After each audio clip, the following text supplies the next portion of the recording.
It was a cool evening in Polk County, Florida.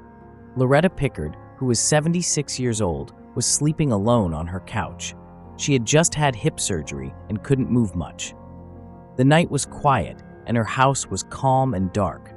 For Loretta, it felt like a normal, peaceful night. At 7 p.m., Loretta notices that something is wrong.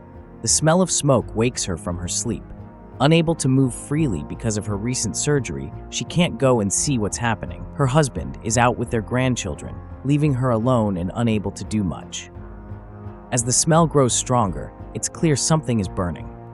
Quickly, she reaches for her phone, calls 911, and reports the situation to the dispatcher.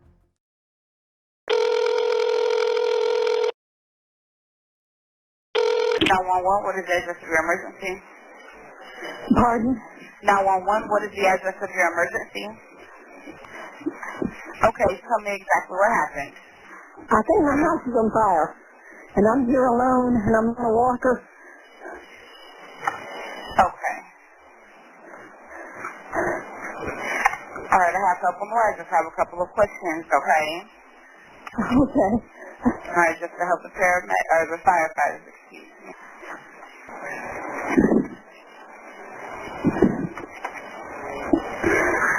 Hurry up. Okay, Full of smoke. these questions are not going to delay paramedics in any way. Okay, what type of building is involved? It's a log house with a tin roof, but it's coming from the roof, I think. I don't know. Okay, I have help on the way, okay? These questions are not delaying the firefighters at all, okay? Okay. Okay.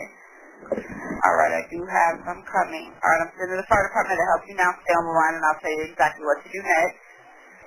What should I do? Okay, is anyone trapped inside the building? Well, I'm inside the house. I don't even know if I can get out. Okay. All right, I have them coming as quickly as possible, okay? How many?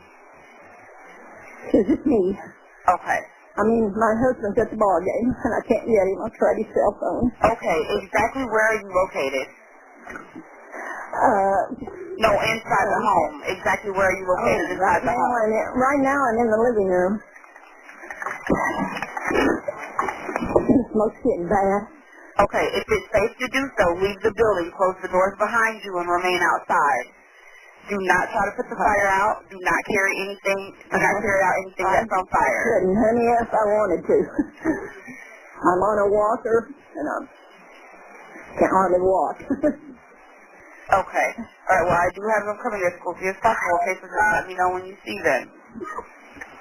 Okay, where exactly is the fire? On the roof, I think. Okay. Okay, is anyone injured? No, I'm the only one here. I'm not injured, but my eyes are full of smoke. Lungs, I can't get out the door. Okay. Okay. Okay, I have them coming, okay? They're coming as quickly as possible, lights and sirens, okay? Okay.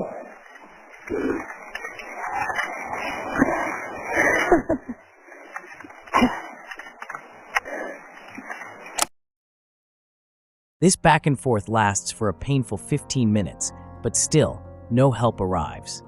All the while, the fire appears to be getting worse. Where is everyone?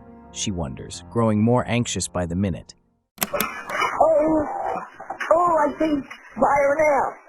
Okay. Oh, you hear them? They're here. They're there. I'm letting them know exactly what's going on, okay? They are there. Okay. I promise they are right there. It's just they have to make their way into you, okay? Okay, but they better run.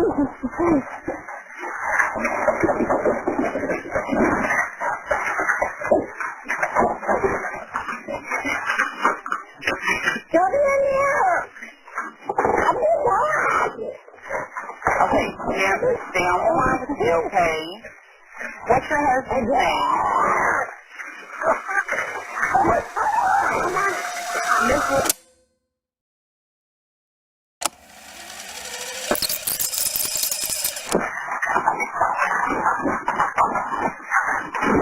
Hello?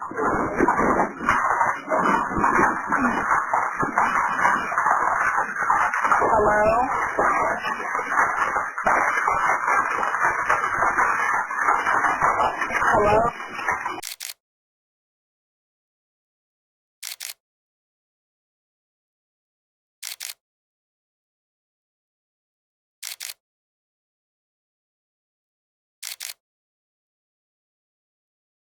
The sound of flames consuming the Pickard home fills the air for 9 relentless minutes, while the dispatcher keeps reassuring her that help is on the way.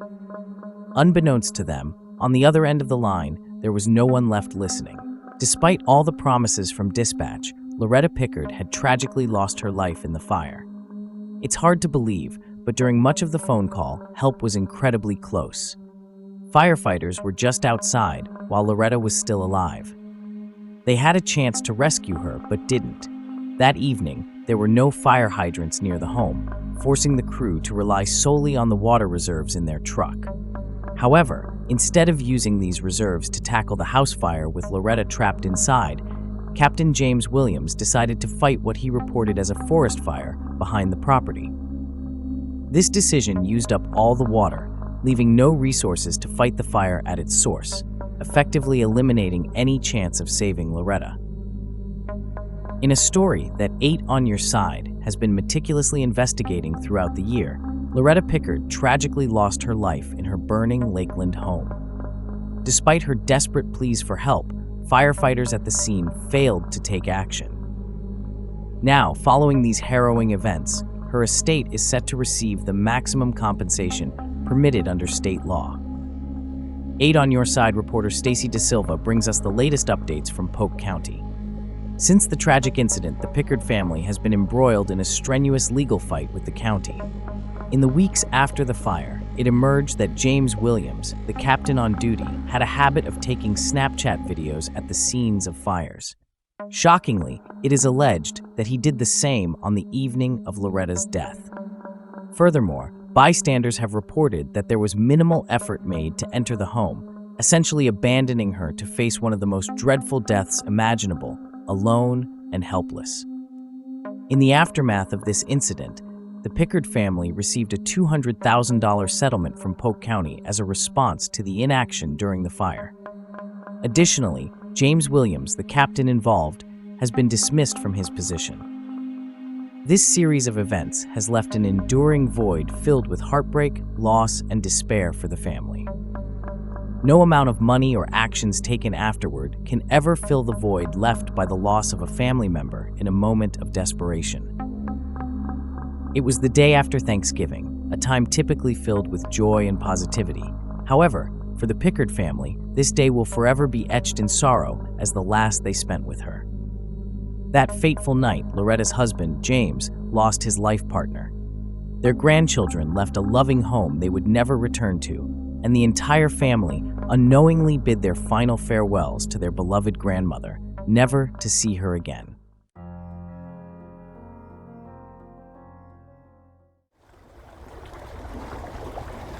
The deep sea, vast and enigmatic, is Earth's last frontier, as alien and unexplored as the darkest reaches of space. It evokes a primal fear, a place where the pressures are crushing and the darkness impenetrable. Humanity stands humbled before these depths, a realm where our light cannot penetrate. Our fear of the deep sea isn't just about the unknown, but the uncontrollable.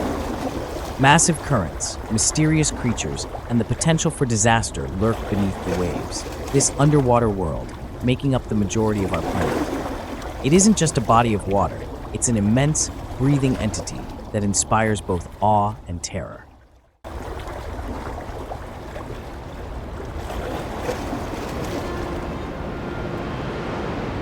In February 2022, 5 divers were hired by a fuel trading company called Peria to carry out maintenance on an oil pipeline. This pipeline was situated at Pointe-à-Pierre, along the western coast of Trinidad and Tobago. The 30-inch pipeline extended from an oil riser named Berth 5, dropped 60 feet vertically into the ocean, stretched 1,200 feet away, and then rose 50 feet back up beneath another oil riser, Berth 6. Originally designed to facilitate the transfer of oil from ships to Peria's onshore facilities for processing, the pipeline had been out of use since mid-2018. On that particular day, the crew, comprising Faisal Kurban, Kazim Ali Jr., Rishi Nagasar, Yusuf Henry, and Christopher Boudram, was assigned to enter an underwater, air-filled habitat at berth 6. Their task was to remove a steel cover from the pipeline, extract an inflatable plug inside it, and attach a connector from the exposed pipeline to the main platform at the berth 6 riser. Initially, everything proceeded smoothly. The team entered the air-filled chamber and shed their scuba gear to better manage the task at hand. However, they soon encountered a problem. The inflatable plug meant to seal the pipeline stubbornly refused to budge. Despite their efforts, it remained fixed in place.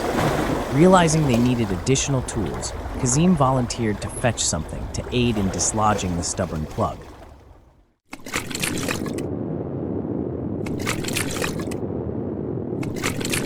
As Kazim returned to the chamber at berth 6, he passed the tool to a coworker who immediately tried again to dislodge the plug. Unbeknownst to them, this act was unwittingly setting the stage for a catastrophic pressure imbalance. Within moments, they would find themselves in a perilous situation, facing the dangerous consequences of their actions.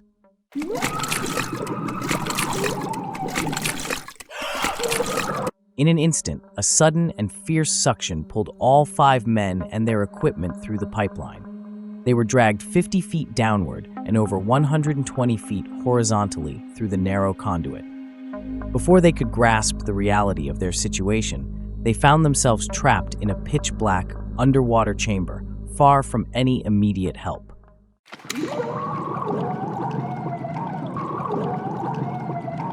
Immediately, they screamed for help. They were in intense pain and urgently needed to escape. They quickly assessed their situation, sharing details about their injuries and figuring out their positions in the pipe. With little hope left, Chris rallied his crew and suggested a bold plan. They would link hands and ankles to form a chain and try to inch their way out. They weren't sure if they were heading in the right direction, but it was a risk they were willing to take. As they started moving, it initially seemed like their plan was working, but soon they faced a daunting challenge. Parts of the pipe were filled with water and oil. Continuing meant moving through completely submerged sections of the pipe, which was too dangerous without knowing how long or deep these sections were. Faced with this terrifying obstacle, Kazim, Rishi, and Yusuf decided to stay back. The risk was too high. Chris, determined to find help, reassured them he would return and continued on with Fazal, bravely pushing forward in the pitch-dark, narrow pipe. In the next few moments, Chris and Fazal stumbled upon a lucky find, 2 scuba tanks nestled in an air pocket. Quickly equipping themselves, they prepared to navigate the fully submerged sections of the pipe. With the tanks, they made steady progress through the underwater maze. But the journey was taxing, and soon, Faisal reached his limits. Exhausted to the core, he told Chris he couldn't go any further. Determined, Chris pressed on alone, unsure if he was even heading towards the right exit. Clinging to hope, he moved through the dark, watery bends of the pipe, each minute critical. Finally, after what felt like an eternity, Chris saw the bend in the pipe that signaled he was nearing an end. Chris looked up and saw daylight filtering through an opening. Overwhelmed by relief and disbelief, he began to bang on the sides of the pipe, screaming and pleading for anyone nearby to hear him. His voice echoed through the narrow space, a desperate call for rescue. By sheer luck, outside the opening, 2 rescue divers were positioned exactly where he needed them. They quickly opened the hatch and dropped a chain down to Chris. With their help, he was pulled to safety, his life miraculously saved by their timely intervention. But there's just one problem. 4 men were still trapped inside the pipe, alive but in desperate need of rescue. To Chris's dismay, he was told that no further rescue efforts could be made. The conditions were simply too dangerous. All hope for their retrieval seemed to vanish. Overwhelmed with disbelief and unwilling to give up, Chris attempted to go back into the pipe himself, desperate to help his friends. However, he was ultimately restrained, prevented from risking his life again in what was considered a futile effort. For 3 agonizing days, the 4 remaining divers were trapped inside the pipe, desperately calling for help. Unbeknownst to them, rescue efforts had been deemed too risky, and no help was coming. The decision had been made, leaving them effectively abandoned. Tragically, they were left to face their fate alone. As of now, there is a complex legal battle unfolding involving PURIA, the Coast Guard, LMCS Limited, the contracting company responsible for the job, and the families of the victims. Each party is shifting blame and responsibility for the lack of action during the crisis. Regardless of the outcome of this legal struggle, one can only hope that justice is served for the families. According to all reports, it appears that minimal effort, if any, was made by the companies or the Coast Guard to rescue the trapped divers. The tragedy that unfolded on what began as a routine day is a haunting reminder of the dangers lurking in seemingly ordinary tasks. What started as a standard maintenance job quickly spiraled into 3 days of unimaginable terror. It's hard to comprehend what it must have felt like to be trapped in the dark, confined space of a pipe 60 feet below the ocean's surface. The divers endured not only the physical confines, but also the crushing despair of clinging to hope for a rescue that would never arrive.